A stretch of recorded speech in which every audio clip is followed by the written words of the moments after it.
सभी देवी देवताओं के जन्म की कई कहानियां प्रचलित हैं और बिल्कुल इसी तरह मां काली के जन्म से जुड़ी कई कथाएं सुनाई जाती हैं।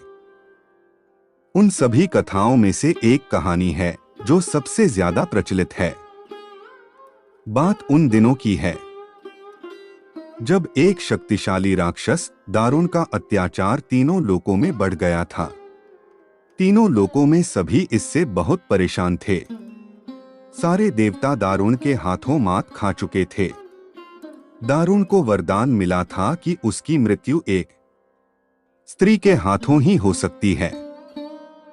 इस कारण सभी देवता हाथ जोड़कर ब्रह्मा जी के पास पहुंचे कि वे इसका कोई समाधान निकालें। इसके बाद ब्रह्मा जी ने एक स्त्री का रूप लिया और दारुण से युद्ध करने चले गए, लेकिन वो भी इस असुर को हरा नहीं पाए। अंत में सभी देवता ब्रह्मा जी के साथ भगवान शिव के पास गए और उनसे प्रार्थना की कि वे कुछ करें। सभी की प्रार्थना सुनने के बाद शिव जी ने मुस्कुराते हुए माता पार्वती की तरफ देखा। उनका इशारा समझते हुए माता पार्वती ने अपनी शक्ति का एक अंश निकाला। वह एक चमकता हुआ तेज था जो देखते ही देखते भगवान शिव के नीलकंठ से होते हुए उनके शरीर में प्रवेश कर गया। इसके बाद भगवान शिव ने अपनी तीसरी आंख खोली और तीनों लोग थर-थर कांपने लगे। भगवान शिव की तीसरी आंख खुलने के बाद वह शक्ति उनकी उस आंख से बाहर निकली, जिसे देखकर वहां खड़े सारे देवता घबरा गए।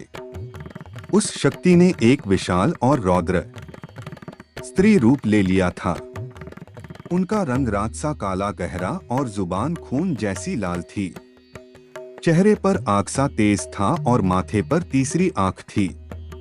इस तरह राक्षसों को खत्म करने के लिए हुआ मां काली का जन्म। इसके बाद उन्होंने कुछ ही देर में असुर दारुण और उसकी सेना का नाश कर दिया। उन सभी दानवों को खत्म करने के बाद भी मां काली का गुस्सा शांत नहीं हो रहा था। इसके बाद उनका गुस्सा शांत करने के लिए भगवान शिव ने एक बच्चे का रूप लिया और उनके सामने आ गए। भगवान शिव को देखते ही मां काली का गुस्सा शांत हो गया और उन्होंने उस बच्चे को अपनी गोद में उठा लिया।